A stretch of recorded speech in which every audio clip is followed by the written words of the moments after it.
to 0.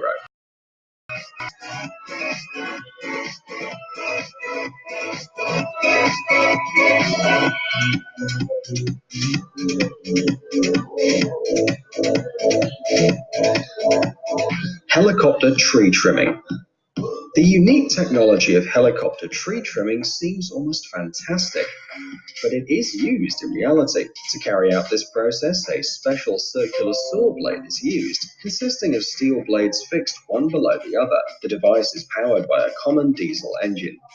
When the saw is lifted out of the air, the helicopter is floating in the air above the trees and moving in a straight line, cutting off the branches. This work requires the precision of every movement, as it's necessary to control not only the helicopter, but also the cutting mechanism. This method of trimming is mainly used near power lines to avoid contact of branches with cables and subsequent accidents.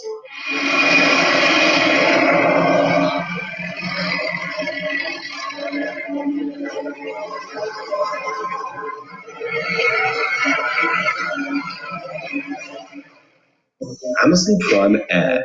Amazon began using small drones to send small purchases to customers in the UK in 2016. And this can be considered a major breakthrough in the use of drones. At the moment, the drones deliver purchases weighing up to 2.3 kilograms, and they do so in half an hour. Amazon's standard flying messenger service is a helicopter with 8 propellers and a computerized control system that's installed in the center and top of the frame. The maximum flight altitude for the drones developed by the company is 120 meters. The speed of the device in the air reaches 80 kilometers per hour, but the design and features continue to improve. The so-called drone tower is also being actively developed, from where the drones will fly with the orders and then return.